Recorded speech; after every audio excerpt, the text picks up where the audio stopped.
ইন্তেকাল করেছেন। এখন নহুজুর কেবলা আর দাদা হুজুর কেবলার মাজারে দেখবেন জায়গা শর্ট। নহুজুর কেবলার কবর, বাকি বিল্লাহ হুজুরের কবর খুলতে খুলতে নহুজুর কেবলার মাজারের দিকে একটু কবরটা চেপে গেছে। 25 বছর আগে ইন্তেকাল হয়েছে, লাশ বেরিয়ে গেছে। লাশ তো দূরের কথা, কাফন পর্যন্ত 25 বছর পরেও টাটকা আছে। জোরে বলে জেনে রেখে দেন। আল্লাহ এরকম কিছু কিছু নিয়ামত দেখান দুনিয়ায় মানুষকে হেদায়েতের পথে আনার জন্য, যে বান্দা এগুলো দেখেও তোরা আমি আল্লাহ আমার পথে ফিরাই। আবার দেখবেন আল্লাহ এরকমও কিছু দেখান, আরব একজন কবর ঘিরছে পাঁচিল দিয়ে, কবর ঘিরতে ঘিরতে এক সাহাবীর লাশ বেরিয়ে গেছে। এক সাহাবীর লাশ বেরিয়ে গেছে। আপনার কপালে তীর ঢুকে গেছিল। 1,500 বছর আগে ইন্তেকাল হয়েছে। যেই তীরটা কপাল থেকে আঙ্গুলটা সরিয়ে দেয়, ফিচকিরি দিয়ে রক্ত বার হয়। জোরে বলা গেল না? আল্লাহ এরকম কিছু নিয়ামত দেখান। আবার দেখবেন কোন এক জায়গায় তার জামার মধ্যে বুক পকেট ছিল, কিছু ডকুমেন্টস ছিল, এগুলো সব কবরে একজনের মাটি দিতে গেছে, কবরের ভিতরে এই ডকুমেন্টস পড়ে গেছে। এমন সময়তে দেখতে পাওয়া যায় সব ডকুমেন্টস গুলো সেই ইমাম সাহেবকে যে বলছে, ইমাম সাহেব মনে হচ্ছে আমার কবরস্থানের মধ্যে কিছু ডকুমেন্টস পড়ে গেছে। ইমাম সাহেব বলছে চলো। কবরে যে মাটিটাকে সরিয়েছে, দেখবেন স্বাভাবিক একটা মানুষের জিভ বার হয়ে হাতের এক তালু পর্যন্ত, হ্যাঁ কি না? এক তালু জিভ বার হয়, জোর করে বেরোলে ওই মানুষের জিভটা কোমর পর্যন্ত শিক তার দিয়ে টানা আছে। তার মানে বুঝে নিতে হবে এর জবানের কিছু গোলমাল আছে, হ্যাঁ কি না?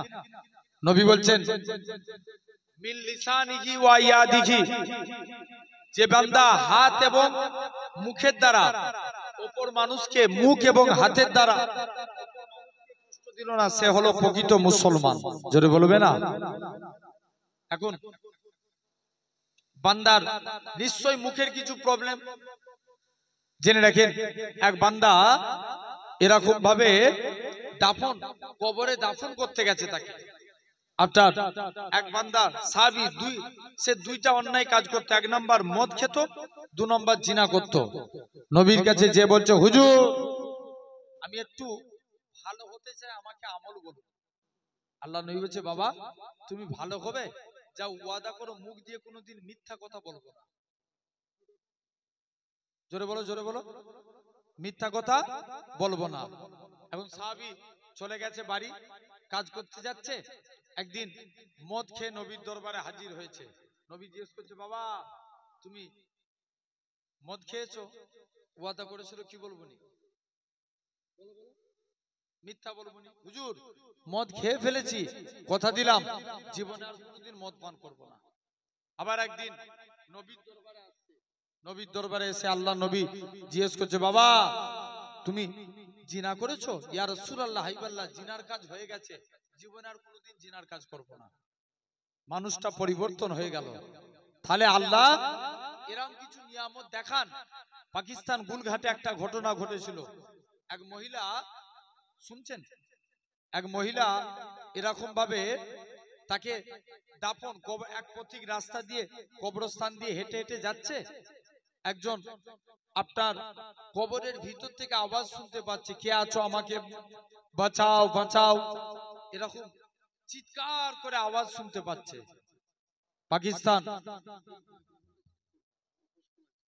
পাকিস্তান গুলঘাটের মানুষেরা আস্তে আস্তে করে, পাকিস্তান গুলঘাটের মানুষেরা যে ইমাম সাহেবের কাছে গেলেন, ইমাম সাহেব এরকম কবরস্থানের ভিতর থেকে একটা আওয়াজ শুনতে পাচ্ছি। ইমাম সাহেব বলছে চলো। কবরের ভিতর থেকে একটা আওয়াজ শুনতে পাচ্ছি। ইমাম সাহেব বলছে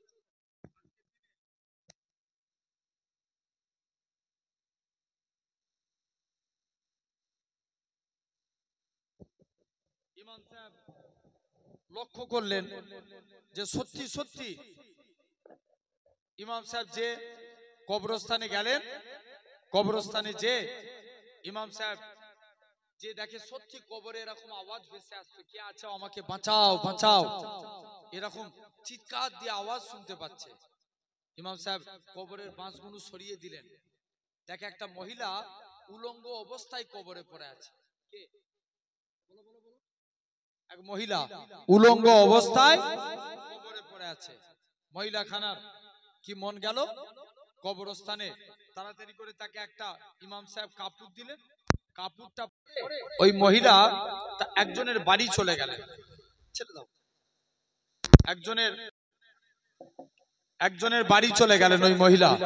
এরকম ভাবে একজনের বাড়ি যেয়ে দেখে ওই মহিলা আস্তে আস্তে করে যে দরজা বন্ধ করে দিয়েছে। এদিকে পাকিস্তানে মানুষদের যেতে একটু দেরি হয়ে গেল। বলছে, এই মা তুমি একবার, কি হয়েছে তোমার বলো। বলছে, তোমরা আমার চেহারা দেখলে তোমরা সব হার্ট ফেল করে যাবে, কাজে কাজী তোমরা তোমার কাজ করো, আমি এখানেই থাকি। বলছে, না। ওদের মধ্যে দু চারজন সাহসী মানুষ বলে, একবার তোমার চেহারাটা দেখাও। মুসলমান করে ছেলে মেয়েরা, তরুণেরা, এই নবী প্রেমিকেরা, মহিলা খানা সর্বপ্রথম তার মাথা খানা খুলে দেখায়। মাথায় চুল বলে কোনো জিনিস নাই, কেবল মাত্র মগজগুলো দেখা যায়, হাড় হাড্ডি দেখা যায়। পাকিস্তানের মানুষেরা বলে, এ পাকিস্তানের মহিলা বলো তো দেখি, কি কারণে তোমার এরকম পরিস্থিতি হয়েছে? মহিলা খানা কাঁদে আর বলে, এ পাকিস্তানের মানুষেরা, কেননা আল্লাহ পাক মেয়েদের পর্দা করা ফরজ করেছিল, কিন্তু আমি বেপরদাহীন ভাবে চুল উড়িয়ে উড়িয়ে বেড়াতাম, যাতে করে এলাকার যুবকরা আমার প্রতি ফিদা হয়ে যায়, আমার প্রতি দিওয়ানা হয়ে যায়। এই জন্য আল্লাহ পাক প্রথম প্রকার শাস্তি আমার মাথার মধ্যে দিয়েছে। ও যুবকেরা, মহিলা খানা দ্বিতীয়বার দেখায়, তোমার সেটা ঠোঁটখানা খুলে দেখায়। ঠোঁট বলে কোনো জিনিস নাই, কেবল মাত্র মারি গুলো দেখা যায়। পাকিস্তান গুলগাতে মহিলারা বলে, পাকিস্তানের মানুষেরা বলে, আল্লাহ পাকে বান্দি বলো তো দেখি, কি কারণে তোমার এরকম পরিস্থিতি? মহিলা খানা কাঁদে আর বলে, এ পাকিস্তানের মানুষেরা শুনে রেখে দাও, আল্লাহ মেয়েদের পর্দা করা ফরজে আইন করেছিল, কিন্তু আমি মুখ ঢেকে রাখা ফরজ করেছে। আমি বেপরদাহীন ভাবে রাস্তায় ঠোঁটে লিপস্টিক লাগিয়ে ঘুরতাম, যাতে করে এলাকার যুবকরা আমার প্রতি ফিদা হয়ে যায়, আমার প্রতি দিওয়ানা হয়ে যায়। এই জন্য আল্লাহ পাক দ্বিতীয় প্রকার শাস্তি আমার ঠোঁটের মধ্যে দিয়েছে। সে তার চেহারা খানা খুলে দেখায়, চেহারা হাড় হাড্ডি কোনো কিছু নাই, শরীরে গোস্ত বলে কোনো জিনিস নাই, কেবল মাত্র হাড় হাড্ডি গুলো দেখা যায়। ও যুবকেরা, পাকিস্তানের মানুষেরা বলে, হে পাকিস্তানের মহিলা, এটা তোমার কি কারণে হয়েছে? মহিলা খানা কাঁদে আর বলে, শুনে রেখে দাও, কেননা আল্লাহ মেয়েদের জন্য পর্দা করা ফরজে আইন করেছিল। আমি বেপরদাহীন ভাবে রাস্তায় ঘোরাফেরা করতাম, যাতে করে এলাকার যুবকরা আমার প্রতি ফিদা হয়ে যায়। এই জন্য আল্লাহ পাক দ্বিতীয় প্রকার শাস্তি কবরের মধ্যে দিয়েছে। মহিলা আপনার আবার অজ্ঞান হয়ে গেল, মহিলা বেহুশ হয়ে গেলেন। পাকিস্তানের মানুষরা তাকে দাফন করে দিলেন। জেনে রাখেন, এরকম আপনাকে আমাকে করা লাগবে, ভাবা লাগবে যে একদিন আল্লাহ এরকমও কিছু নিয়ামত দেখান বান্দা, তারপরেও তোরা আমি আল্লাহ আমার পথে ফিরাই। কিন্তু দেখেন, আমাদের আনফরচুনেটলি আমরা এই আল্লাহর পথে ফিরতে পারছি না, শরিয়াতের বিধানকে মানতে পারছি না। দেখবেন এখানে অনেক ভাই বসে আছেন, বলে দিয়ে যায়, যদি বুনগুলো বেপরদাহীন ভাবে রাস্তায় বেরোয়, কঞ্চি কাটবেন একটা। জোরে বলো, জোরে বলো। কঞ্চি কাটবেন, কঞ্চি করে চাপকাবেন। বুঝতে পারছেন না? বাপেরা বসে আছেন, আপনাদের মেয়ে নাই, বেপরদাহীন ভাবে যদি রাস্তায় বেরোয়, দেখবেন এই জলসার মাহফিল গুলো এখন এরকম সিস্টেম এরকম হয়ে গেছে। আগেকার যুগের এই জায়গায় বসার জায়গা দেওয়া যেত না। কেউ যদি ইস্তেঞ্জা করতে যেত, বলে দিয়ে যেত, এই এটা আমার জায়গা, কেউ উঠবি নি, এখানে বসবি নি, থাকি না। আর এখন দেখো 90% ছেলে খাবারের দোকান বসিয়েছে। অনেক ছেলে আশপাশ এলাকা থেকে মনে করো 84, মাটি কুমড়া, আপনার এইদিকে কি বলে বুড়ি পুকুর, বিভিন্ন জায়গা থেকে ছেলেরা ওয়াজ শুনতে এসে, চো ওখানে ওয়াজ শুনতে যাবো, সিঙ্গুরিয়ায় ওয়াজ হচ্ছে, ওরা ওয়াজ শুনতে আসে না, সব মেয়ে দেখতে আসে, আছে না? দেখবেন অনেকে আবার এই জায়গা থেকে এসে ফোন নম্বর দিয়ে প্রেম শুরু করে। ভুল বলছি আমি? বাস্তব হাকিকাত এটা ঘটছে। জেনে রেখে দেন, আল্লাহর দিকে ফিরে আসেন। এই কবরে আমরা হাজারো চেষ্টা করলে মরণ থেকে কেউ বাঁচতে পারবো? মরণ থেকে কেউ বাঁচতে পারবো? কিন্তু চেষ্টা যদি করি আযাব থেকে বাঁচতে পারবো। আযাব থেকে হাজারো, আপনি মনে করেন ডাক্তার দেখিয়ে বেঁচে যাবেন, বড় বড় ডাক্তার বাবুরা মারা যেত না। যদি ভাবেন দোয়া তাবিজ করে বেঁচে যাব, পীর আউলিয়া নবী রাসূল ইনারা ইন্তেকাল করতেন না। মরতে যদি হয় মরণের মতো কাজ করে চলেন। মন দিয়ে শুনেন, এরকম ভাবে তাহলে খবরদার মা বোনগুলোকেও বলে যায় স্বামীদের হুকুম মেনে চলেন। নবী জামানায় এক মহিলা, স্বামী বিদেশে কাজে যাচ্ছে, স্ত্রীকে বলে গেল আমি বাড়িতে না আসা পর্যন্ত দরজা থেকে পা বার করবে না। কিছুদিন পর তার আব্বার শরীর খুব অসুস্থ। এখন মেয়েটা নবীর কাছে খবর পাঠিয়েছে, হুজুর আমি কি আমার আব্বাকে দেখতে যেতে পারি? তবে আমার স্বামী মানা করেছে। মা, তোমার না যাওয়াটাই উত্তম, তবে তুমি যদি যাও এটা তোমার ব্যক্তিগত ব্যাপার। কিছুদিন পর তার বাপটা ইন্তেকাল হয়ে গেল।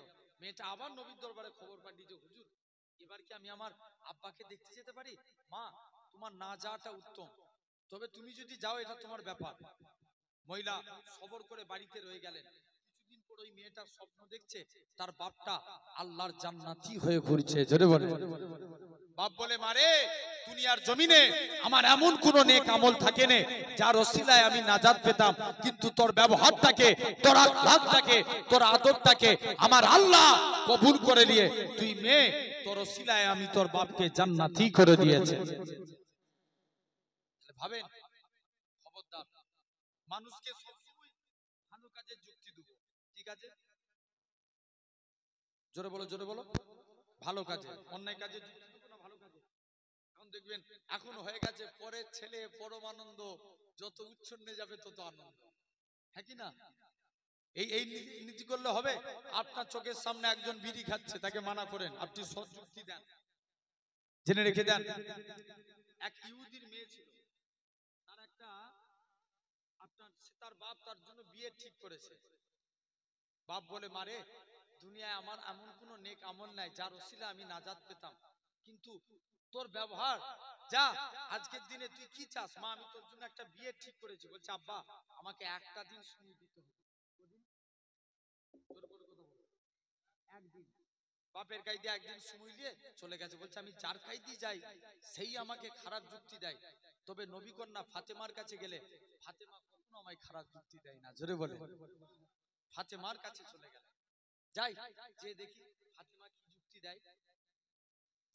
মুসলমান ঘরের ছেলে মেয়েরা, বাবা তরুণেরা, হে নবী প্রেমিকেরা, ইহুদির মেয়েখানা আল্লাহ নবী বেটি ফাতেমা রাদিয়াল্লাহু তাআলা আনহার কাছে দৌড়ে দৌড়ে চলে গেলেন। ফাতেমা, ফাতেমা, তুমি আজকের দিনে আমি তোমার কাছে এসেছি, তুমি আমায় আজকে আমার আব্বা আমার জন্য বিয়ে ঠিক করেছে, আমি কি বিয়েতে রাজি? ফাতেমা বলে, বুনি খুদি, বাপ মা সন্তানের জন্য কখনো খারাপ চাই না, তুমি তোমার বাপ মায়ের কথা মতো বিবাহ করে নাও। ইহুদির মেয়েখানা বলে, ঠিক আছে ফাতেমা, আমি তোমার কথা মতো বিয়ে করতে রাজি, তবে ফাতেমা তোমাকে আমার বিয়েতে যা লাগবে।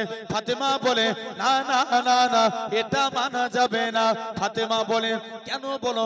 বলে, তোমরা হলে ইহুদি, আমরা হলাম মুসলমান, কেমন করে তোমাদের বিয়ে বাড়িতে যাব? তোমরা তো এমনি আমাদেরকে দেখতে পারো না। ইহুদির মেয়েখানা বলে, ফাতেমা তোমাকে আমার বিয়েতে যা লাগবে। ও যুবকেরা, আল্লাহ নবী বেটি ফাতেমা রাদিয়াল্লাহু তাআলা আনহা কি বলেছিলেন? উনি ইহুদি, কেঁদো না, কেঁদো না, আমার আল্লাহ যদি রাজি থাকে আমি ফাতেমা তোমার বিয়েতে যেতে রাজি। ইহুদি তার মেয়ের কাছে চলে গেল। ইহুদির মেয়ে বাপের কাছে যে বলছে, আব্বা আমি একটা দিন সময় চেয়েছিলাম না, আমার সময় মিটে গেছে, জান যেই ছেলের সঙ্গে আপনি আমাকে সিলেক্টেড করেছেন আমি তাকেই বিয়ে করব। বাপ বিরাট খুশি, তাড়াতাড়ি করে দিন ঠিক হয়ে গেল, মেয়ের বিয়ে দিবে। চতুর্দিকে কুটুম আত্মীয় স্বজন সব দাওয়াত হয়ে গেল। মেয়ে বলে, আব্বা বলছে আব্বা, তবে আমি আমার অনেক বন্ধু বান্ধবীকে দাওয়াত করেছি। আব্বা, আমি এক মুসলিম কন্যা অর্থাৎ নবী কন্যা ফাতেমাকে দাওয়াত করেছি। বাপ বলছে মাথা খারাপ, তুই ফাতেমাকে দাওয়াত করেছিস? ও ছিঁড়া ফাটা তালি দিয়া জামা পরে, আর তুমি সেই ফাতেমাকে দাওয়াত করেছো? না, ই মানা যাবে না, চলে যাও। এখন বাপ চালাকি করছে, মানুষ এখন চালাক না, চালাক না। এক মুরব্বী মসজিদে বসে বসে শুধু আল্লাহ আল্লাহ জিকির করছে। হুজুর বলছে আগো চাচা, তুমি যে জিকির করো তোমার সংসার চলে কি করে? চাচা বলছে বাবা বুঝবি নি, আমার বাপের যত জমি জায়গা ছিল সব বিক্রি করে দিয়েছি, ব্যাংকে মোটা অঙ্কের টাকা ডিপোজিট করে রেখেছি, সুদ তুলি খায় আর আল্লাহ আল্লাহ করে, সুদ খায় আর আল্লাহ আল্লাহ করে। হুজুর বলছে চাচা সুদ খাওয়া গুনাহ তুমি জানোনি? বলছে জানি তো, ওই জন্য ব্যাংকের বই আমার নামে করে রাখিনি, আমার স্ত্রীর নামে করে রেখেছি। কত চালাক না? জেনে রেখে দেন সোনার ভাইরা, আব্বারা, তরুণেরা, খবরদার, খালি এরকম আপনাকে আমাকে ভাবা লাগবে। এরকম ভাবে ফাতেমার মেয়ে আস্তে আস্তে করে ইহুদির মেয়ে বলছে আব্বা ফাতেমা আমার বিয়ে দিলে বিয়ে হবে, নচেত বিয়ে হবে না। ভাই কাউকে ছোট করতে আছে? জেনে রাখবেন 2 টাকার কলমে 5 কোটি টাকার চেক লেখা যায়। ক টাকার কলমে? 2 টাকার কলমে। ফাতেমা ইহুদির মেয়ে বলছে আব্বা, বলছে ঠিক আছে ফাতেমা বিয়ে বাড়িতে আসতে পারে, ফাতেমাকে নতুন কাপড় পরে আসা লাগবে। কি কাপড়? নতুন কাপড়। ফাতেমা নতুন কাপড় পরিধান করে বলছে যাই, কিন্তু ফাতেমা নতুন কাপড় কিনতে পারবে? তো গরিব মানুষ কোথায় পাবে? ফাতেমা কিনতে পারবে না, চলে গেছে। বলছে চলো। ইহুদির মেয়ে মনে মনে করছে যদি ফাতেমা না কিনতে পারে, দরকার হয় ফাতেমাকে আমি একটা কাপড় দান করব। ইহুদির মেয়ে আবার ফাতেমার কাছে চলে গেলেন। মুসলমান করে ছেলে মেয়েরা, আব্বারা, তরুণেরা, হে নবী প্রেমিকেরা, ইহুদির মেয়েখানা আল্লাহ নবী বেটি ফাতেমা রাদিয়াল্লাহু তাআলা আনহার কাছে আবারও চলে গেলেন। ফাতেমা তোমাকে আমার বিয়েতে যা লাগবে। ফাতেমা বলে আমি তো যাব বলেছি, তবে ফাতেমা তোমাকে আমার বিয়েতে নতুন কাপড় পরে যা লাগবে। ফাতেমা বলে না না না না, আমার কাছে তো নতুন কাপড় নাই, আমি কেমন করে যাব? ইহুদির মেয়েখানা বলে ফাতেমা দরকার হয় আমি তোমায় একটা কাপড় দান করে দেব। ইহুদির মেয়েখানা বলে ফাতেমা তুমি আমায় কি কথা শোনালে? আমার আব্বা জান যদি দুনিয়ার সম্পত্তি চাইতো, আমি ফাতেমা আমার আব্বা জানকে আমার আল্লাহ পাক তাম পৃথিবীর সম্পত্তি আমার আব্বা জানের কদমে রেখে দিতেন। ও যুবকেরা, আল্লাহ নবী বেটি ফাতেমা বলে না, এটা মানা যাবে না। ইহুদির মেয়েকে বলে, ইহুদির মেয়ে বলে ফাতেমা তোমাকে আমার বিয়েতে যা লাগবে। ফাতেমা বলে ঠিক আছে চলে যাও। ফাতেমা বলে আমি তোমার বিয়েতে নতুন কাপড় পরেই যাব। ফাতেমা কি করলেন? নামাজ পড়ে আল্লাহর কাছে দোয়া চায়, আল্লাহ পাক তুমি ইহুদিদের কাছে মুসলমানকে ছোট করো না। আল্লাহ আজকের দিনে তুমি আমার একটা কাপড়ের বন্দোবস্ত করিয়ে দাও। ও যুবকেরা, ফাতেমা দোয়া চাইতে দেরি, কাপড় আসতে দেরি হলো না। ফাতেমা কাপড়খানা পরিধান করে দৌড়ে দৌড়ে দৌড়ে আল্লাহ নবীর হুজরা মুবারকে চলে গেলেন। ইয়া রাসূলুল্লাহ হাবিবাল্লাহ, ইয়া রাসূলুল্লাহ হাবিবাল্লাহ, আজকের দিনে কেননা আপনার কাছে এসেছি, আমি নামাজ পড়ে দেখি ফাতেমা আজকের দিনে কাপড়খানা দেখতে পেয়েছি। আল্লাহ নবীর কাছে জিবরাইল আমিন চলে আসে, ইয়া রাসূলুল্লাহ হাবিবাল্লাহ, ফাতেমার ব্যবহারে আল্লাহ খুশি হয়ে গিয়ে জান্নাতুল ফেরদাউস থেকে ফাতেমার জন্য শাড়ি খানা আল্লাহ পাঠিয়েছে। ফাতেমা শাড়িটা পরিধান করে আস্তে আস্তে করে ইহুদির বিয়ে বাড়িতে চলে গেলেন। ফাতেমা শাড়ি দিয়ে এমন নূর চমকাতে লাগে, গোটা ইহুদির বিয়ে বাড়িটা নূর আর নূর আলোয় আলোকিত হয়ে গেছে। গোটা ইহুদির বিয়ে বাড়িটা আলোয় আলোকিত হয়ে গেছে। ফাতেমা আস্তে আস্তে করে দেখতে পাওয়া যায়, এদিকে ইহুদি ফাতেমা শাড়ি দেখে সবাই তো পছন্দ করছে। ফাতেমা তুমি এই শাড়ি পেলে কোথায়?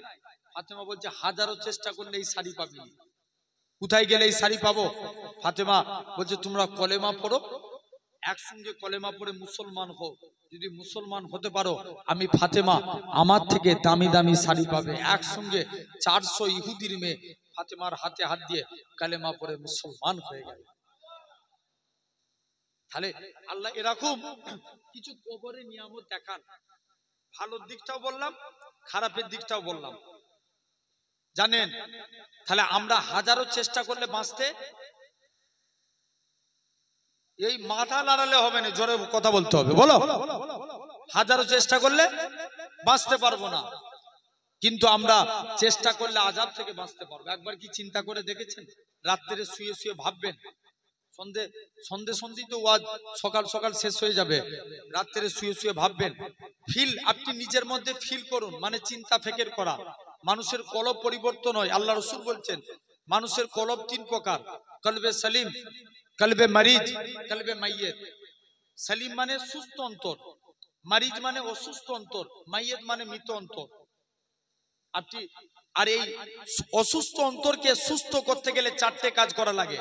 নাম্বার 1, 1 নাম্বার আল্লাহর জিকির করা, 2 নাম্বার আল্লাহর শুকরিয়া আদা করা, শুকর আদায় করা, 3 নাম্বার আল্লাহর ইসলামকে নিয়ে ফিকির করা, 4র্থ নাম্বার আল্লাহর কাছে তওবা ইস্তিগফার করা। কোনটা হলো? 4টে জেনে রেখে দেন। এই অন্তরকে পাক করতে গেলে 4টে কাজ করা লাগবে। আপনি রাত্রে শুয়ে শুয়ে চিন্তা করে দেখবেন, নিজের মধ্যে ফিলিংস আনা যে আমি এই মুহূর্তে যদি মরে যাই আল্লাহর কাছে কোন মুখ নিয়ে দাঁড়াবো। হ্যাঁ কি না?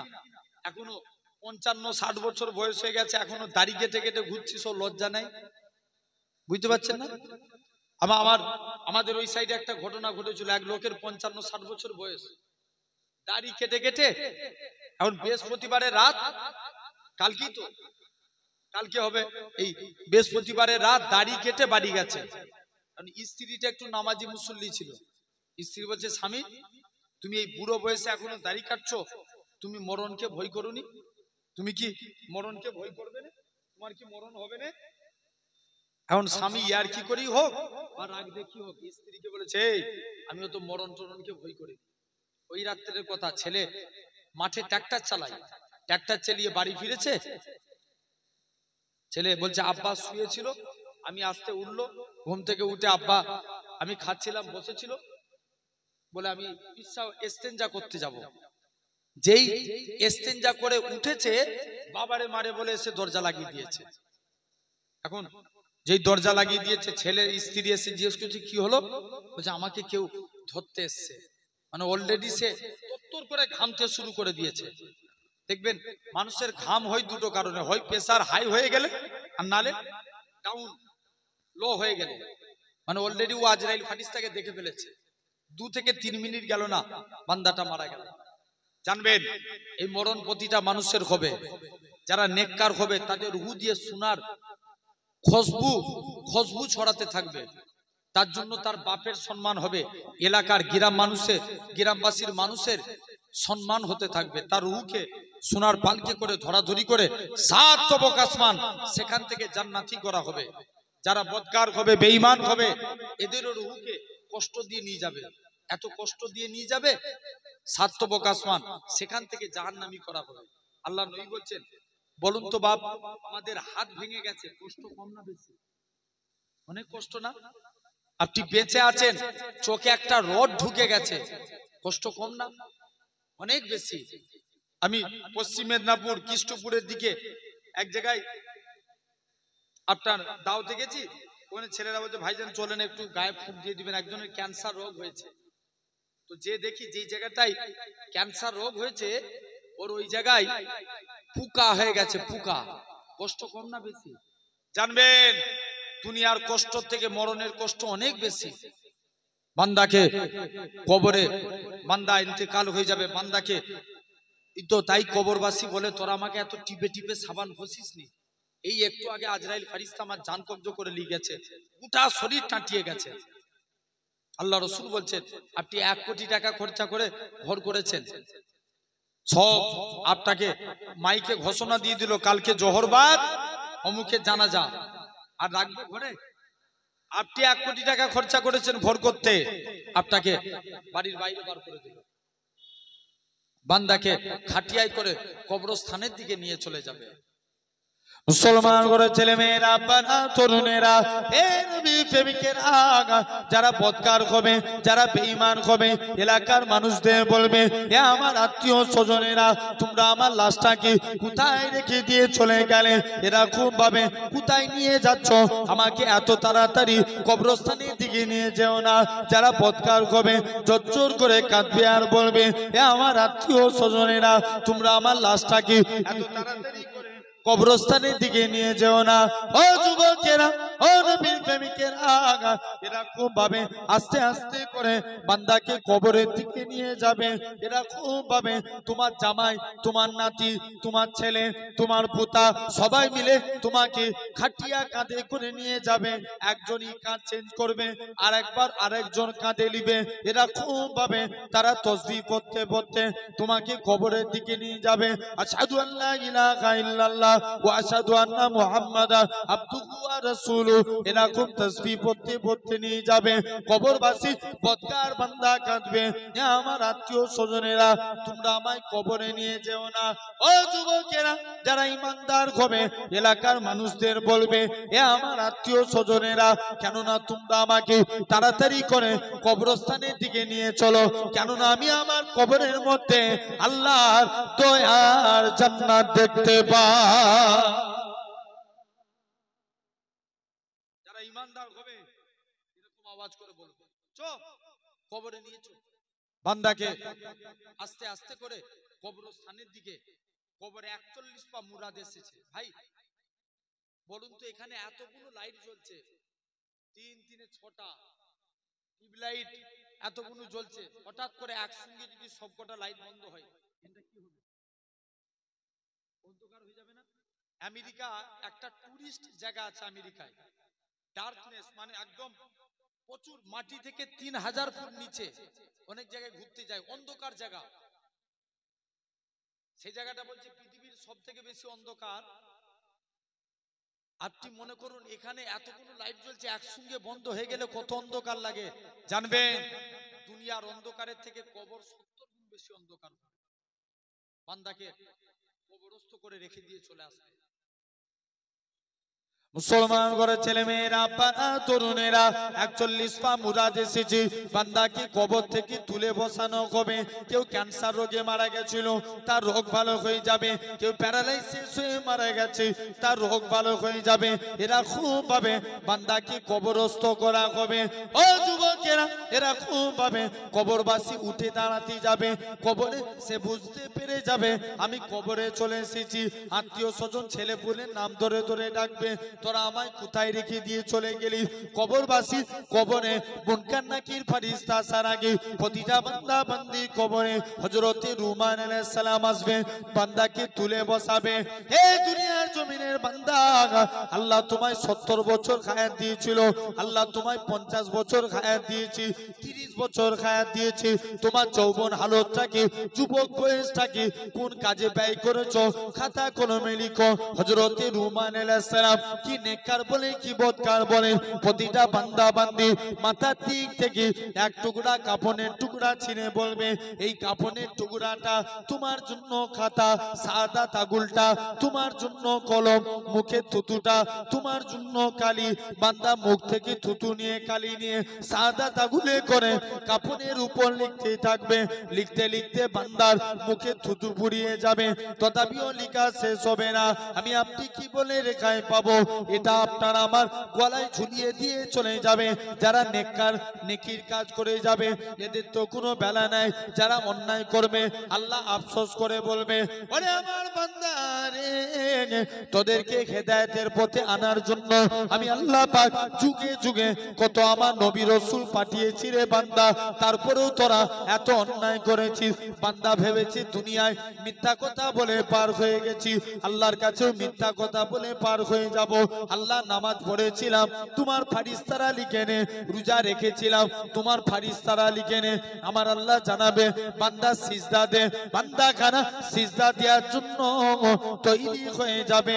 ও যুবকেরা, তুমি আমি যে হাতটাকে এত ভালোবাসি, এই হাত কাল কিয়ামতের ময়দানে তোমার বিপক্ষে যাবে। দুনিয়ার জমিনে হাত কেটে গেলে আমরা এখানে আপনার কি করি, হাত কেটে গেলে মলম লাগাই, শীতে হাত ফেটে গেছে শীতের জিনিস লাগাই, হাতের কত যত্ন করি।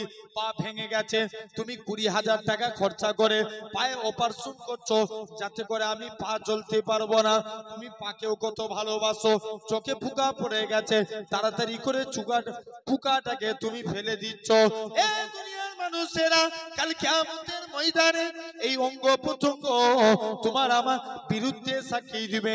হাত বলবে আল্লাহ পাক এই হাত দিয়ে বান্দাটা মানুষের উপর জুলুম করেছে, মানুষের উপর অত্যাচার করেছে, আপনার আমার পা সাক্ষী দিবে। আল্লাহ পাক এই পা দিয়ে বান্দাটা মসজিদের দিকে যায় না, তিনি মাহফিলে গিয়ে বসে না, মাচায় গিয়ে বসে, পরে চকলখুরি করে বেরিয়েছে, পরে গীবত গিল্লা করেছে, আপনার আমার কান সাক্ষী দিবে। আল্লাহ পাক এই কান দিয়ে আপনার বান্দাটা গান বাজনা শুনে কাটিয়েছে, পরের গীবত গিল্লা শুনেছে, গোপনে গোপনে একজনের জানলা দিয়ে আরেকজনের কথা শুনে অশান্তি লাগিয়েছে। এরা খুব ভাবে প্রতিটা অঙ্গ প্রত্যঙ্গ আপনার আমার বিরুদ্ধে সাক্ষী দিবে।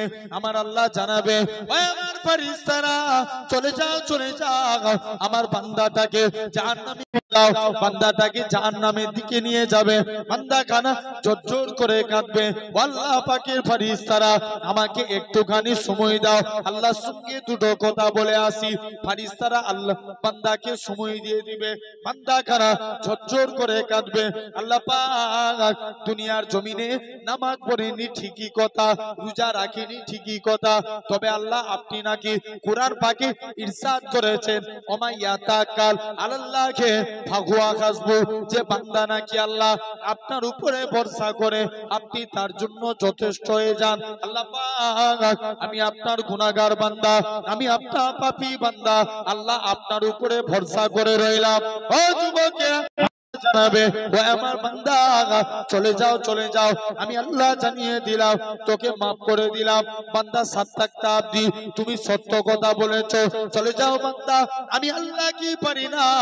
আল্লাহ কিয়ামতের দিনে বান্দা কানা ঝরঝর করে কাঁদবে। আল্লাহ মাহশারের ময়দানে কেউ কারুর হবে না, বাপ ছেলের হবে না, ছেলে বাপের হবে না, মা মেয়ের হবে না, মেয়ে মায়ের হবে না, স্বামী স্ত্রীর হবে না, স্ত্রী স্বামীর হবে না, বন্ধু বন্ধুর হবে না, আল্লাহ একমাত্র আপনি ভরসা। আমার আল্লাহ জানাই, ওই আমার বান্দা তুই যে আমি আল্লাহ পাক আজ মাহশারের দিনে আমি আল্লাহ আমার উপরে ভরসা রেখেছিস, আমি আল্লাহ কি পারি না রে বান্দা, তোর জীবনের পাখার পাখার গুনাহটাকে ক্ষমা করে আমি আল্লাহ তোকে আমার রহমতের দয়ার জান্নাত দিয়ে দিলাম। আমি আল্লাহ তোকে মাফ করে দিলাম, যা বান্দা তুই এখান থেকে চলে যা। আল্লাহ রাসূল বলছেন এরপরে আসবে বান্দা খালি সেই কবরকে স্মরণ করে, নিজে জানবেন কি যুবক কি মুরব্বী, কেউ বলতে পারবে মরণের কোনো বয়স আছে, আমি এখান থেকে আমার বাড়ি ফিরে যাবো এর কোনো গ্যারান্টি আছে? আল্লাহর হুকুম হলে আমাকে রাস্তাতেই মরে যেতে হবে। তাই কাজে কাজে আমাদেরকে মরণকে স্মরণ করে ইসলামিক কাজ করে এগিয়ে চলেন, শরিয়াতের বিধানকে মানেন। খবরদার বাপ বুড়ো হয়ে গেছেন, কেউ দেখার নাই, দাড়ি রেখে কবরে যান, আল্লাহর ফেরেশতা দেখলেই চিনবে এটা মুস্তাফার গোলাম। জোরে বলে জেনে রেখে দেন সোনার ভাইরা আব্বারা তরুণেরা, তথাপিও মন দিয়ে শুনেন, এরকম বান্দার কবরে যারা বদকার হবে এদেরও কবরের মাটি ছোট হবে, বাম দিকের পাঁজরা ডান দিকে করে দিবে, ডান দিকের পাঁজরা বাম দিকে করে দিবে। দেখবেন এখন এই 31 নাইট 31শে জানুয়ারি 1লা জানুয়ারি অনেকে ডিজে বক্স লাগিয়ে মাটি কাঁপায়, আছে না? না আমার কথাটা একবার চিন্তা করে দেখবেন, ওই যখন যারা বক্স চালায় ওর পাশ দিয়ে গাড়ি নিয়ে যান, গাড়ির ভিতর কাঁচগুলো কিন্তু ঝনঝন করতে লাগে, কথা বলে নেই, আছে না? পুরো বুক কাঁপিয়ে দেয়, এত জোরে বক্স চালায়। মাটি বলছে দাদা সবর কর, ওয়েট অ্যান্ড সি, তুই আজকে মাটি আমি আমার উপরে, তুই আমাকে কাঁপাচ্ছিস, একদিন তোকে আমার পেটে আসতে হবে, সেদিন তোকে কাঁপাবো আমি। কে বলবে? হেই মাটি বলবে। কে? মাটি বলবে। আয় জেনে রেখে দেন বান্দার এরপরে কবরে আসবে মুনকার নাকির ফারিস্তা আসবে। মুনকার নাকির ফারিস্তা এসে বান্দার মাথার দিক দিয়ে প্রবেশ করবে। নামাজ পড়েছি না? কথা বলেন। নামাজ পড়ি তো আমরা, কপাল কালো করে ফেলেছি, নামাজের আমলে জবান খুলে যাবে। এ আল্লাহর ফারিস্তা, মুনকার নাকির ফারিস্তা এই বান্দার মাথার দিক থেকে প্রবেশ করতে দেবো না, কেননা বান্দাটা আল্লাহকে রাজি করার জন্য নামাজ পড়ে পড়ে কপাল কালো করেছে। নিরুপায় হয়ে ডান দিক দিয়ে আসবে, রোজার আমলে জবানকে খুলে দিবে আল্লাহ। কার? বলো বলো বলো। রোজা এই 1.5 মাস পরে, এই পৌষ মাস ছেড়ে দেন, আজকে তো প্রায় শেষের দিকই হয়ে গেল, 7 দিন বাকি আছে, বাদ দেন না, মাত্র আর 1.5 মাস বাকি আছে রোজা। 1.5 মাস। মনে করেন এবছরে গরম বেশি পড়বে না ঠান্ডা থাকবে? হালকা ঠান্ডা থাকবে। গত বছর তার আগের বছরে রমজান মাসে কি তাপমাত্রা ছিল? গত বছরে 2-3টে দিন গেছিল তাপমাত্রা, হ্যাঁ কি না? 44 ডিগ্রি, গত বছর তার আগের বছরে 46-47 ডিগ্রি সেলসিয়াস পর্যন্ত তাপমাত্রা গেছে। কেরালার একটা যুবক, আমি ডেলি হ্যান্ড নিউজ পড়ি, ডেলি হ্যান্ড নিউজে দেখছিলাম কেরালার একটা যুবক সূর্যের বিরুদ্ধে পুলিশের কাছে মামলা করে। কার বিরুদ্ধে? সূর্যের বিরুদ্ধে, যে স্যার সূর্যকে একটু কাপড় দিয়ে ঘিরার ব্যবস্থা করুন, রোদে বেরোতে পারিনি। কে বলছে? ছেলে বলছে একটু কাপড় দিয়ে ঘিরার ব্যবস্থা করুন। সূর্য তামাম পৃথিবীর মানুষকে হারিয়ে দিয়েছে, কিন্তু সূর্য আল্লাহর রোজাদার বান্দার কাছে হেরে গেছে। জোরে বলেন। বলেন কত কঠিন রোদের তাপ গেছে, তারপরেও যারা রোজা রাখার রেখে গেছে, ছেড়েছে, ছাড়েন। তাহলে দেখেন এই রোজার আমলে জবান খুলে যাবে, নিরুপায় হয়ে বাম দিক দিয়ে আসবে। দান সদকা জাকাতের আমলে জবানকে আল্লাহ খুলে দিবে, বাম সাইড দিয়েও প্রবেশ করতে দিবে না। নিরুপায় হয়ে পায়ের দিক থেকে আসবে, আপনার পিতা মাতার খেদমতের আমলে জবান খুলে যাবে, বলবে না এই বান্দার পায়ের দিক থেকেও প্রবেশ করতে দেব না, কেননা বান্দাটা আল্লাহকে রাজি করার জন্য বাপ মায়ের খেদমত করেছে। জোরে বলে। বান্দা মুনকার নাকির ফারিস্তা আসার আগে মুনকার নাকির ফারিস্তা নবীকে কবরে এনে হাজির করানো, নবীকে কবরে এনে হাজির করবে। কাকে? নবীকে। যে নবী চিনতে পারবে তার কবরে নাজাত। জোরে বলবেন না? তাহলে আমরাও চিনতে চাই না, চাই না? কারা কারা চান একবার হাত তুলে দেখান দেখি। তকবীর জোরে দেন না রে তকবীর। দেগঙ্গার লোকের কাছে বলবেন না এরকম আওয়াজ দিলে, দেগঙ্গা মানে মিনি পাকিস্তান এলাকা। জোরে দেন না রে তকবীর, আরো জোরে না রে তকবীর। আলহামদুলিল্লাহ। জেনে রেখে দেন সোনার ভাইরা, আব্বারা, তরুণেরা, তো এরকম ভাবে আপনি লক্ষ্য করে দেখুন, আজ আমার সমাজে এরকম সমাজে আপনি লক্ষ্য করে দেখুন ভাই, তাহলে আমাকে আপনাকে নবী চিনতে হবে, বলেন ইনশাআল্লাহ। তার আগে আসেন আমরা আল্লাহর হতে চাই, রাজি আছি? আর একবার হাত তুলে দেখান আরে জোরে, আরো না রে তাকবীর। ভাই এই হাত তুললে কি হওয়া যায়? যদি আমি হাত তুলে দিই, হাত তুলে বলছি নবীকে ভালোবাসি, ভালোবাসা হবে? নবী বলছেন মান হাব্বা সুন্নতি, যে আমার সুন্নতকে ভালোবাসলো, ফাকাদ হাব্বানি, সে আমাকে ভালোবাসলো, ওমান হাব্বানি, যে আমাকে ভালোবাসলো, কানা মাই ফিল জান্নাত, আমি রাসূল কথা দিলাম তাকে জান্নাতে না নিয়ে যে আল্লাহর দয়ার জান্নাতে যাব না। জোরে বলে। আল্লাহ নবী বলছেন লা ইউমিনু আহাদুকুম, ভাই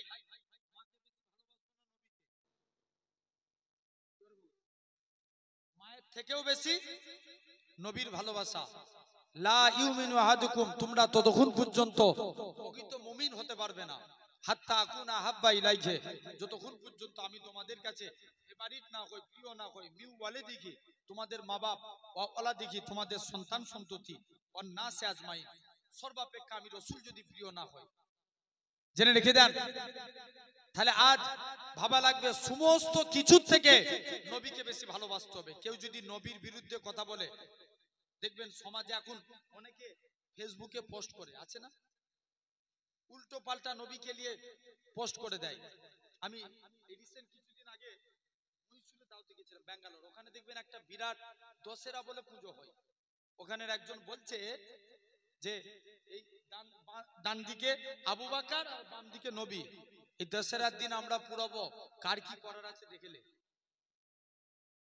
জেনে রেখে দেন। মহারাষ্ট্রে রামগিরি মহারাজ নবীর শানে কত কথা বলে। কিছুদিন পূর্বে নূপুর শর্মা এরা দিকে দিকে সবাই চায় আমার নবীর শানকে ছোট করতে, কিন্তু আল্লাহ যার ইজ্জত বাড়াবে কেউ রুখতে পারবে? জোরে বলো, কেউ রুখতে পারবে না। যারা নবীর বিরুদ্ধে কথা বলবে, দেগঙ্গার মানুষ বলেন, তাদের বিরুদ্ধে এক হয়ে প্রতিবাদ করার দরকার আছে না নাই? আওয়াজ ভয় করে বলছো নাকি তোমরা? জোরে বলো, আছে না না? জেনে রেখে দেন, সমাজে সবাই চায় ইসলাম মিটে যাক। আপনারা দেখছেন না, এই কদিন আগে খবর শুনেছেন হয়তো, আমাদের বাপত্তি সম্পত্তি ওয়াকাফ বোর্ড আমাদের কাছ দিয়ে কেড়ে নিচ্ছে। দিকে দিকে শুধু একটা একটা করে মুসলমানদের ডানা ছেটে দেওয়ার। আপনি লক্ষ্য করে দেখেন, সবাই চায় ইসলামকে মিটিয়ে দিতে। মহাব্লিচিং এর নামে আমার কমকে পিটিয়ে পিটিয়ে মারা হচ্ছে, লাভ জিহাদের নামে পিটিয়ে পিটিয়ে মারা হচ্ছে। আমার ঘরের বোনেরা আপনার পর্দা করে স্কুলে গেলে তাদেরকে আপনার দেখবেন স্লেজিং করা হচ্ছে, ইফটিজিং করা হচ্ছে, তাদেরকে দেখে স্লেজিং করা হচ্ছে।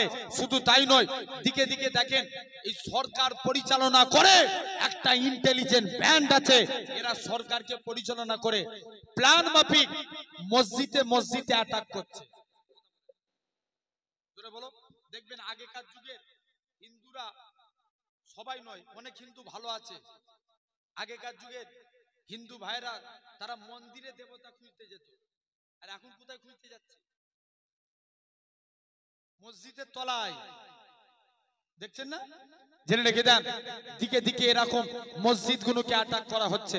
ভাই, মসজিদ কার ঘর? জোরে বলো, আল্লাহর ঘর। এরকম মসজিদ মাদ্রাসা গুলোকে অ্যাটাক করা হচ্ছে। তবে আজ আপনার সামনে ওপেন চ্যালেঞ্জ দিয়ে বলে যায়, যতদিন পূর্ব আকাশ থেকে সূর্য উদিত হয়ে পশ্চিম আকাশে ডুববে, ইনশাআল্লাহ ইসলাম জিন্দাবাদ ছিল আছে থাকবে। জোরে বলো, কেউ মিটাতে পারবে? কেউ পারবে না। জেনে রেখে দেন, হাজার চেষ্টা করলে আসেন খালি এর করণীয় আমরা আল্লাহর হয়ে যাই। আল্লাহ বলছে, বান্দা তোরা আমার হয়ে যায়। এটা তো আমাদের দোষ, আমরা আল্লাহর হুকুম থেকে দূরে সরে যাচ্ছি। আল্লাহ আমাদের উপর গজব। এই গতকাল ভূমিকম্প হয়েছে, শুনেছেন না? নিউজ দেখেননি? তাহলে এত কম্পিত হচ্ছে কেন মাটি? দুনিয়ার জমিনে যখন গুনার কাজ বেশি হবে, মাটি কম্পিত হতে লাগবে। জেনে রেখে দেন, আপনি দেখেছেন আবার একটা ভাইরাস এসছে এমপিএইচ, যেটা আপনার জানা হবে তার থেকে দ্বিগুণ বেশি। দেখবেন গদি মিডিয়া আছে না, উল্টো পাল্টা সমাজে শুধু মেসেজ ছড়ায়। জেনে রেখে দেন আমার ভাইরা, আব্বারা, তরুণেরা, দেখেন যাই হোক, বিপদ যত বড়ই হয়ে যাক, আল্লাহর রহমত তার থেকে বড়। এটা আমাদেরকে মাথায় রাখতে হবে, ঠিক না বল? বিপদ যত বড়ই হোক, কিন্তু আল্লাহর রহমত তার থেকে অনেক বড়। জেনে রেখে দেন, তাহলে আমরা আল্লাহর দিকে ফিরে আসবো, বলেন ইনশাআল্লাহ। আসেন, 4 শ্রেণীর বান্দাকে আল্লাহ ভালোবাসে। জোর করে বলো, এই 4টের মধ্যে আপনিও মিলাবেন। যদি এই 4টের মধ্যে আপনিও পড়েন, জানবেন আল্লাহ আপনাকেও ভালোবাসে। নাম্বার 1, 1 নাম্বার, সবরকারী বান্দাকে আল্লাহ ভালোবাসেন। এখন বলেন তো বাপ, আমাদের কাছে নামাজ আগে না সবর আগে? বলো বাবা, তুই চুপ করে ওয়াজ করবি করে এত জিজ্ঞেস করে জ্বালাচ্ছি কেন? রাগ করছো নাকি? ওয়াজ শোনার জিনিস না বুঝার জিনিস? বুঝার জিনিস। ভাই, আগে ধৈর্য আনতে হবে। ধৈর্য না থাকলে নামাজ হবে? ধৈর্য না থাকলে নামাজ হবে? হবে না। কুরআন শরীফে আল্লাহ নামাজের কথা কত জায়গায় বলেছেন? 82 জায়গায়। আকিমুস সালাত, তোমরা নামাজকে প্রতিষ্ঠা করো, নামাজকে কায়েম করো। ইমাম আহমদ বিন হাম্বল তিনি বলছেন, কুরআন শরীফে আল্লাহ 90 জায়গায় সবরের কথা বলেছেন। জোরে বলেন, 90 জায়গায়। জেনে রেখে দেন, আপনি ভালো করে লক্ষ্য করে দেখবেন, সবর না থাকলে কিন্তু নামাজ হবে না। হুজ্জাতুল্লাহিল বালিগা কিতাবে লেখা আছে, নবী বলছেন, যারা মসজিদে গেল, শুনছেন, এই যারা মসজিদে গেল, মসজিদে যে ধৈর্য ধরল না, দেখবেন মসজিদে জুম্মার দিনে অনেকে যায়, ইমাম সাহেব শুধু সালামটা দিয়েছেন, মারটান দৌড় মারে, অনেকে আছে না?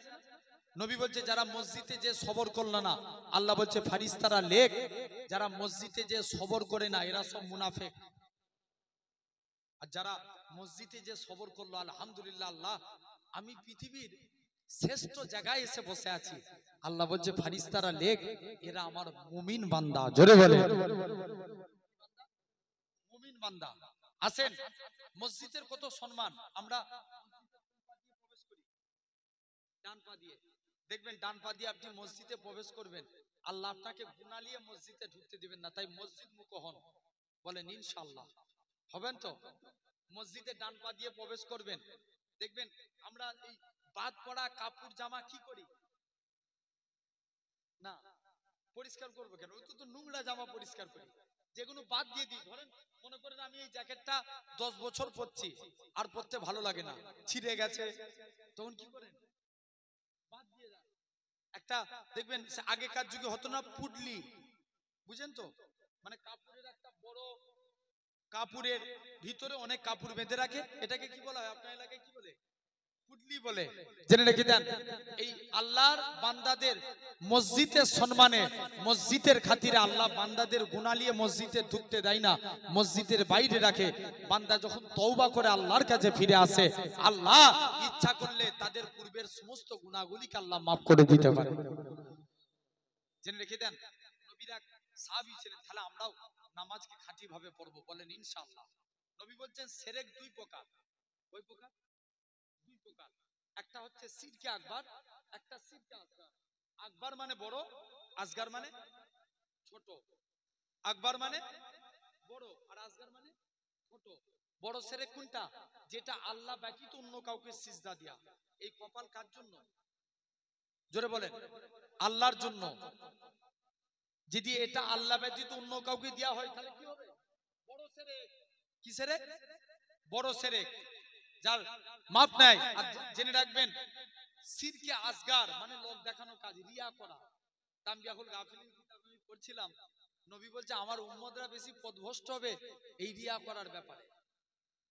দেখবেন সমাজে অনেক নামাজি আছে, যখন একা একা নামাজ পড়ে জায়গা করে পড়ে নিল, 2 রাকাত পড়েছে না 3 রাকাত পড়েছে, কোনো হুঁশ নাই, আর লোকজনের সামনে নামাজ পড়লে পুরো সুবিসাদক হয়ে যায়। আছে না নাই? বিরাট বড় সুফি। জেনে রেখে দেন ভাইয়েরা, আব্বারা, তরুণেরা, খবরদার। নবীর এক সাহাবী হযরত আলী রাদিয়াল্লাহু তাআলা আনহু, এক সাহাবী প্রতিদিন নামাজ পড়ে দুনিয়ার কথা চিন্তা করে। মন দিয়ে শুনবেন। একদিন নবীর দরবারে গেছে ফতোয়া জানতে, যে হুজুর আমার নামাজ হবে? আচ্ছা, নামাজে দাঁড়িয়ে দুনিয়ার কথা চিন্তা করলে নামাজ হবে? হবে না। নবীর দরবারে ফতোয়া জানতে গেছে, দরবারে নবী নাই, আলীর সঙ্গে দেখা। কে? নবী জামাই আলী, আর হযরতে আলী হুজুরের সঙ্গে দেখা। আলীকে এসে বলছে, আলী আমি প্রতিদিন নামাজ পড়ি, দুনিয়ার কথা চিন্তা করি, আমার নামাজটা কি আল্লাহর দরবারে কবুল হবে? আলী ডাইরেক্ট ফতোয়া দিয়ে দিলেন, যাও তোমার নামাজ কবুল হবে না। পরের দিন নবীর দরবারে চলেছে, হুজুর কালকে এসেছিলাম, আলী আমায় ফতোয়া দিয়েছে আমার নাকি নামাজ হবে না। আল্লাহর নবী বলছে, আলী বলেছে যাও আলীকে ডেকে নিয়ে এসো, আলী তুমি একে ফতোয়া দিয়েছো এর নাকি নামাজ হবে না? ইয়া রাসূলুল্লাহ, আলী তুমি উজু করে এসো, 2 রাকাত নামাজ পড়বে, আমি রাসূলুল্লাহ তোমাকে একটা চাদর গিফট করব। জোরে বলবে না? কি দিবে? চাদর। এখন আলী প্রথম রাকাত নামাজ পড়ছে, মন দিয়ে নামাজ পড়ছে। দ্বিতীয় রাকাত নামাজ পড়তে গেছে, দেখবেন ভালোবাসার মানুষের কাছে কিছু পেলে অনেক এক্সাইটেড হয়ে যায় না? মনে করেন এই ভাই আমাকে অনেক ভালোবাসে, বা আমি ইনাকে অনেক ভালোবাসি, ইনি যদি আমাকে কিছু গিফট করে, ভাইজান এটা আমি দিচ্ছি, আমি অনেক এক্সাইটেড হব না? ভাই আমাকে কি দিবে? আলী দ্বিতীয় রাকাত নামাজ পড়ছে, মনে মনে চিন্তা করছে, আল্লাহ নবী তো চাদর দেবো বলেছে, কার চাদর দিবে? নামাজ থেকে ফারেক হলেন, নবী আলী দিকে তাকিয়ে মুচকে মুচকে হাসে, আলীও নবীর দিকে তাকিয়ে মুচকে মুচকে হাসে। কি ব্যাপার হুজুর, আপনি যেই কারণে হাসেন আমিও সেই কারণে হাসি। আলী তুমি তো আমার কাছের সাহাবী, তোমার যদি নামাজে ভুল হতে পারে, তার ভুল হওয়া তো স্বাভাবিক, সে তো অনেক দূরের সাহাবী, মানুষকে ডিরেক্ট বলো না, বুঝিয়ে বলো। কোন আলী? তা বলে ভাববেন না আস্তাগফিরুল্লাহ, আমি এটা বুঝাতে চাই না আলী হুজুর নামাজে অমনোযোগী ছিল না। কোন আলী? কোন এক টাইমে আলীর পায়ে তীর ঢুকে গেছে। তীর ঢুকে যাওয়া সহজ, বার করা অনেক কঠিন। তীর বার করতে যাই, শরীরের গোশত চামড়া বেরিয়ে যায়, আলীর পা থেকে তীর বের হতে চায় না। সাহাবারা সব নবীর দরবারে চলে গেলেন, মুসলমান করে ছেলে মেয়েরা পাড়া তরুণেরা এ শিমুলিয়ার মানুষেরা এ দেগঙ্গার মানুষেরা শুনে রেখে দেন আল্লাহ নবীর দুইজন সাহাবী ছিলেন হযরতে আম্মার আর আমের রাদিয়াল্লাহু তাআলা আনহু। হুজুর দুইজন মিলে নবীর কাছে গেলেন, আল্লাহ নবীর দরবারে যে সালাম দেয় আসসালাতু ওয়াসসালামু আলাইকা ইয়া রাসূলুল্লাহ হাবিবাল্লাহ, আসসালাতু ওয়াসসালামু আলাইকা ইয়া রাসূলুল্লাহ হাবিবাল্লাহ।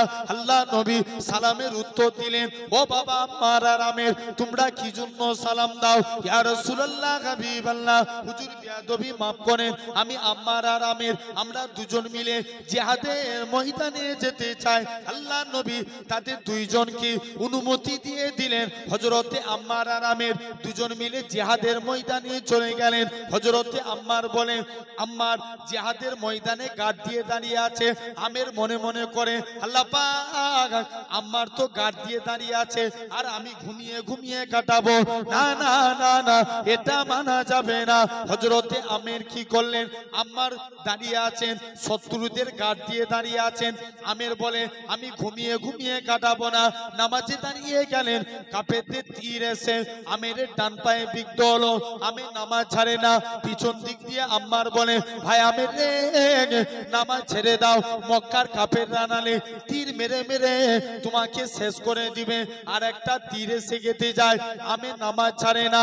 ও যুবকেরা, হযরতে আমের অনেকক্ষণ পর নামাজ কমপ্লিট করলেন, নামাজ থেকে ফারেক হয়ে আমেরের কাছে চলে গেলেন। ভাই আমের তুমি কি কারণে এরকম ভাবে তোমার এত কষ্ট, তীর মেরে দিয়েছে, তুমি কি নামাজ ছাড়তে পারো না? আমের বলে ভাই আম্মার শুনে রেখে দাও, আমি মনে মনে নিয়ত করেছিলাম কাফেররা যদি তীর মেরে মেরে আমাকে শেষ করে দিত, আল্লাহর কসম আমি আল্লাহর সিজদা দেয়া থেকে মাথা তুলতাম না। শুধু তাই নয়, কোন আলীর কথা বলি, আল্লাহ নবীর সাহাবীরা আল্লাহ নবীর হুজরা মুবারকে গেলেন, ইয়া রাসূলুল্লাহ হাবিবাল্লাহ হযরতে আলীর পায়ে তীর লেগে গেছে, হুজুর তীরটাকে বার করতে পারি না, আপনার কাছে এসেছি। আল্লাহ নবী বলে ও বাবা সাহাবীরা চলে যাও চলে যাও, আমার আলী যখন নামাজে দাঁড়াবে অমন অবস্থায় আমার আলীর পা থেকে তীরখানা বার করে নেবে। হযরতে আলী নামাজে দাঁড়িয়ে গেলেন, আল্লাহ নবী সাহাবীরা হযরতে আলীর পা থেকে তীরখানা বার করে নিলেন। হযরতে আলী নামাজ থেকে ফারেক হয়ে বলে এ রাসূলুল্লাহ সাহাবীরা আমি আলী, আমার পায়ে তীরখানা কোথায় গেল? হযরতে আলী বলে, হযরতে আলী জিজ্ঞাসা করে আমার পায়ে তীরখানা কোথায় গেল? আল্লাহ নবী সাহাবীরা বলে যখন তুমি নামাজ পড়ছিলে অমন অবস্থায় তীরখানা বার করে নিয়েছি। হযরতে আলী বলে আল্লাহর কসম আমি আলী যখন নামাজ পড়ছিলাম কখন তোমরা আমার পা থেকে তীর বার করেছো, আমি হযরতে আলী এতটুকু টের পাই না। ও কি মহব্বত দেখেন। তাহলে আমাদেরকেও সবর করতে হবে, বলো ইনশাআল্লাহ। ভাই নবীর মধ্যে সবর ছিল না ছিল না? নবীর মধ্যে সবর ছিল না? একটু হ্যাঁ জোরে বলো, ছিল না ছিল না? যদি নবীর মধ্যে সবর না থাকতো আমরা ইসলাম পেতাম? আমি এই সবরের প্রসঙ্গে আমি পড়ছিলাম, হযরতে ওমর বলছেন, ওমর রাদিয়াল্লাহু খলিফাতুল মুসলিমিন, ওমর বলছেন যে আমাদের জিন্দেগিটা সবরের মাধ্যমে কেটে গেছে। কিসের মাধ্যমে? সবরের মাধ্যমে। জাস্ট একটু বুঝেন, মন দিয়ে শুনবেন। আল্লাহ নবী মক্কার জমিনে সর্বপ্রথম লাত উজ্জা ওবলের পূজারীদের কাছে গেলেন, তোমরা আমার আল্লাহকে আল্লাহ বলে মেনে নাও। কেউ কেউ নবীর কথা শুনে না। একবার তার আগে দরুদ করেন তো, আল্লাহুম্মা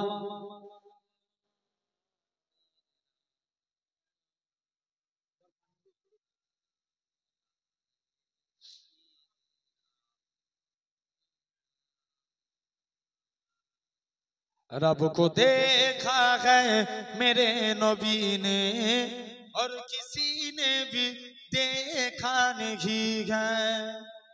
जरूर बोलोगे ना, रब को देखा है मेरे नबी ने और किसी ने भी देखा नहीं है, सबसे पर्दा है मेरे खुदा का और मोहम्मद से पर्दा नहीं है।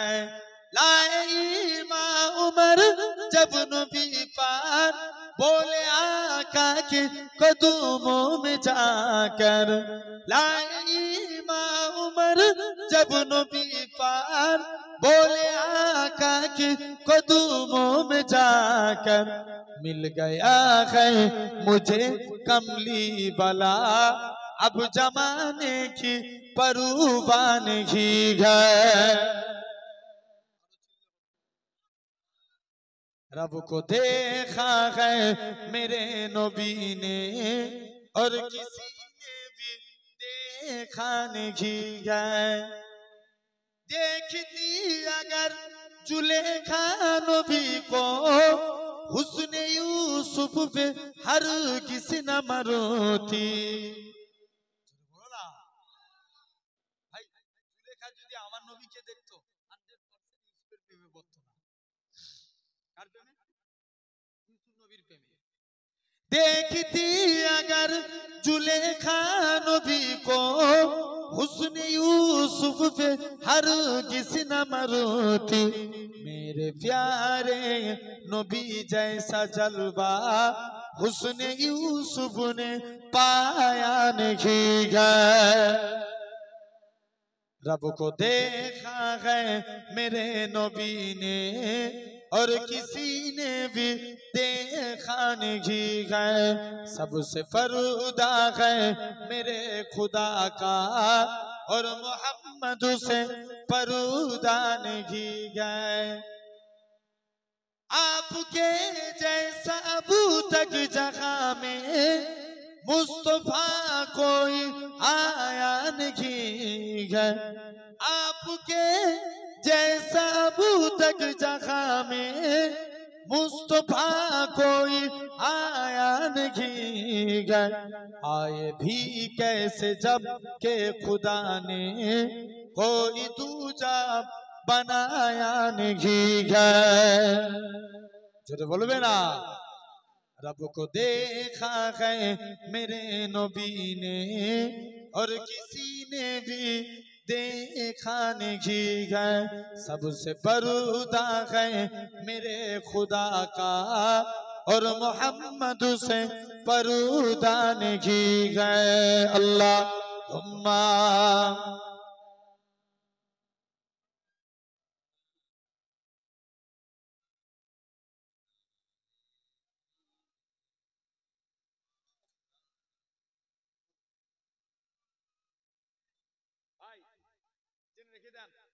তো যে কথা বলছিলাম আলহামদুলিল্লাহ তাহলে নবীর মধ্যে সবর ছিল, আমরা ইসলাম পেয়েছি। হ্যাঁ কি না? নবী মক্কার জমিনে গেলেন, এই মক্কার বাসীরা তোমরা আমার আল্লাহকে আল্লাহ বলে মেনে নাও। কেউ নবীর কথা শুনে নবীর মন খারাপ, আল্লাহ মন খারাপ করে চুপ করে দাঁড়িয়ে আছে। হাবিব জিজ্ঞেস করছে নবী মন খারাপ কেন? আল্লাহ কেউ আমাকে নবী বলে মানলো না।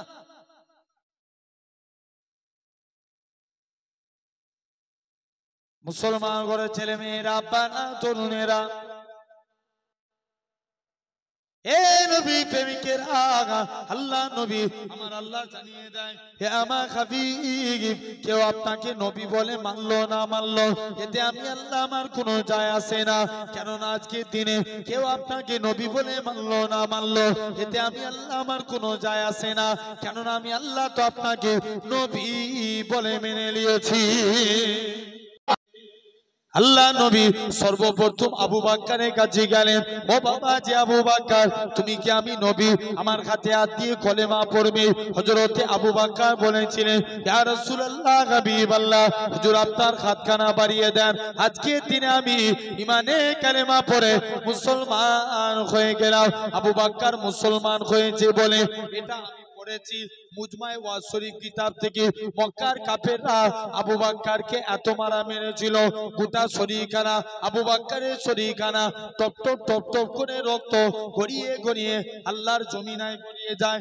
আবু বকর বেহুশ হয়ে যায়। আল্লাহ পাক আমার নবী কেমন আছে যে আবু বকর সারাদিন কোনো হুঁশ নাই, সন্ধ্যার টাইম হয়েছে আবু বকরের হুঁশ ফিরেছে।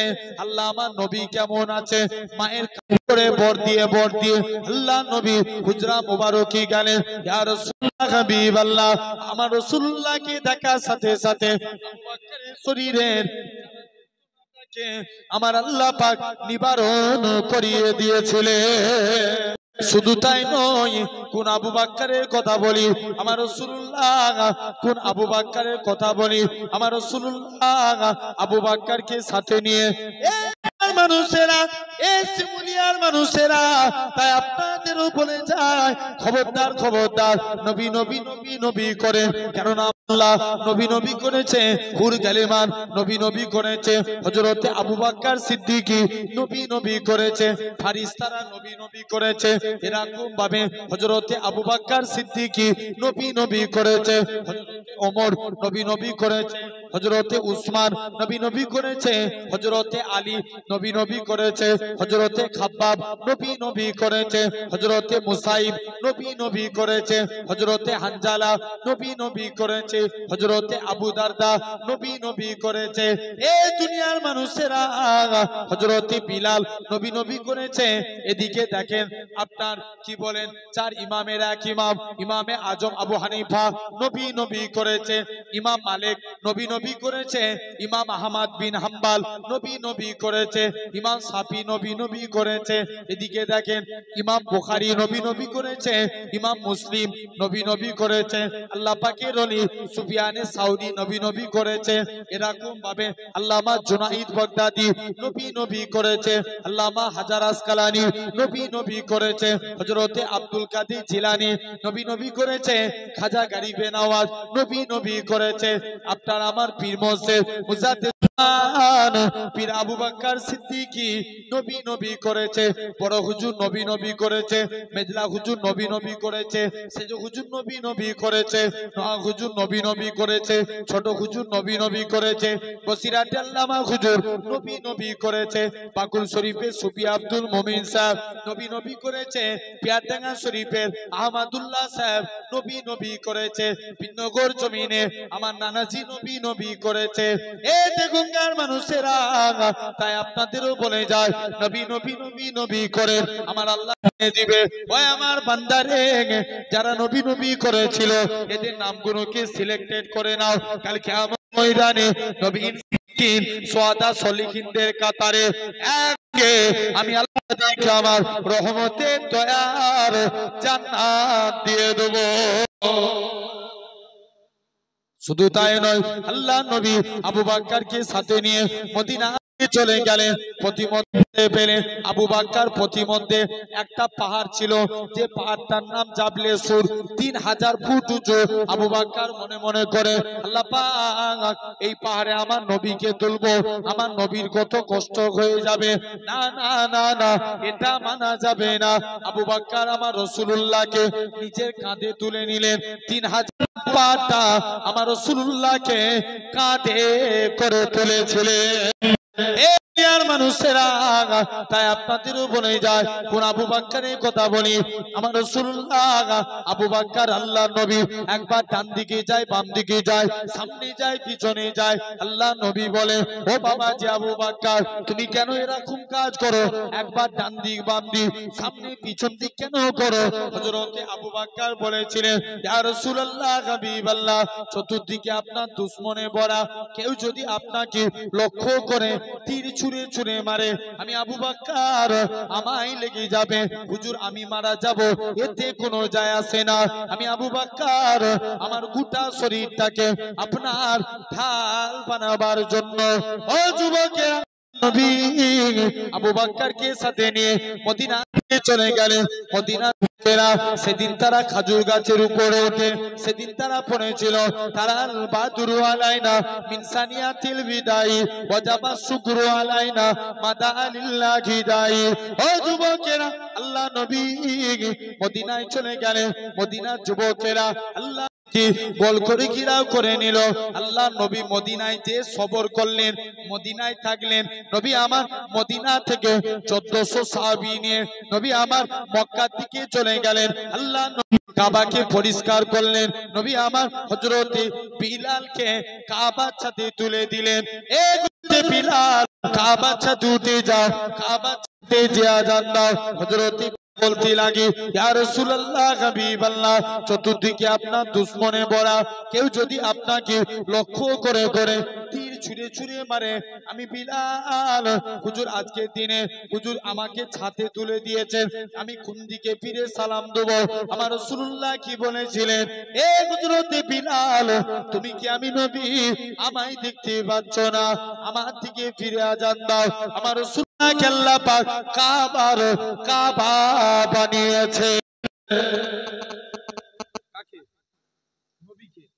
তাহলে নবী মদিনায় যে এখন বলেন, ওই তো শুনলেন, নবী মদিনায় নিয়ে গেলেন কজনকে? মক্কা থেকে মদিনায় যাচ্ছেন, হেই কজন বলো? ইয়েস, কজন? একজন, নাম আবু বকর। আবু বকরকে মক্কা থেকে মদিনায় নিয়ে গেলেন। মদিনা থেকে নবী 1400 সাহাবী নিয়ে বিদায় হজের জন্য কাবা শরীফে সর্বপ্রথম আসলেন। দেখেন, নবী নিয়ে গেলেন একজন, আনলেন 1400। নবী যে মদিনায় সফর করলেন, আল্লাহ ইসলামের প্রসার ঘটিয়ে দিল। জোরে বলেন। নবী সবর করলেন, আল্লাহ ইসলামে বরকত দিলেন। তাহলে আল্লাহ বলছে, বান্দা তোরাও সবর কর, আমি আল্লাহ তোদের নিয়ামতে বরকত দেব। ঠিক কি না? আসেন, এটা এক নাম্বার। তাহলে সবরকারী বান্দাকে আল্লাহ ভালোবাসেন। 2 নাম্বার, পবিত্রতা অর্জনকারী বান্দাকে আল্লাহ ভালোবাসেন। পবিত্রতা আমাদের কাছে উজু আগে না পবিত্রতা আগে? জি, পবিত্রতা আগে। পবিত্রতা না থাকলে উজু হবে? মনে করেন শরীর পাক, জামা পাক, লুঙ্গি পাক, জায়গা না পাক, নামাজ হবে? ছেড়ে দেন। জায়গা পাক, লুঙ্গি পাক, জামা পাক, শরীর না পাক, নামাজ হবে? হবে না। তাহলে আগে পাক পবিত্র হতে হবে। ইসলামী শরিয়াতের ফিদরাত 5টা, কোন কোন হাদিসে এসেছে 10টা। এই 5টার মধ্যে এই 5টা কাজ আপনাকে করা লাগবে। নাম্বার 1, পবিত্রতা হতে গেলে 1 নাম্বার মাথার চুল কাটা। কি কাটা? জোরে বলো, জোরে বলো। মাথার চুল কাটা। সমাজে এখন 100 স্টাইলে চুল কাটে, কাটে না? অনেকে দেখবেন মেসির মতন চুল কাটে, অনেকে CR7 রোনালদো দেখবেন। এই যখন বিশ্বকাপ খেলা হচ্ছিল, আপনার এখানে ব্রাজিল আর্জেন্টিনার পতাকা টাঙানো ছিল। কি বাজারটা বলো গো, এটা বলো না? জীবনপুর বাজারে ছিল না? ছিল না? ভুল বলছি না ঠিক বলছি বলো? ছিল। জেনে রেখে দেন। অনেকে রোনালদোর ভক্ত, CR7 বলছে, আমি সেলুন দোকানে যে বলে আমাকে একটু রোনালদোর মতন চুল কেটে দাও। অনেকে মেসি ভক্ত, আমাকে মেসির মতন চুল কেটে দাও। অনেকে নেইমার ভক্ত, আমাকে নেইমারের মতন চুল কেটে দাও। আচ্ছা বলো তো, সেলুন দোকানে অনেকে সালমান খান, শাহরুখ খানের মতন চুল কাটে, আমরা সবার স্টাইলে চুল কাটি।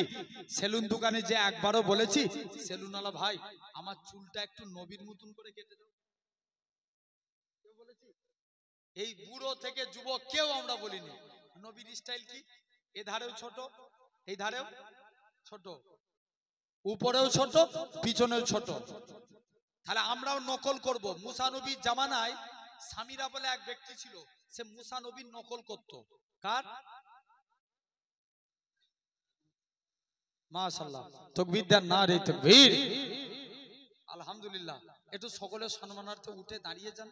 ভাইজান হুজুর আসছেন, একটু সকলে দাঁড়িয়ে যান। নারে তাকবীর, নারে তাকবীর। আওলাদে মুসাদ্দিদুল জামান ভাইজান হুজুর কেবলা, নারে তাকবীর, নারে তাকবীর। আমাদের মাদ্রাসার ভাইজান হুজুর কেবলা, আমাদের ভাইজান হুজুর কেবলা, লক্ষ লক্ষ যুবকদের আইকন ভাইজান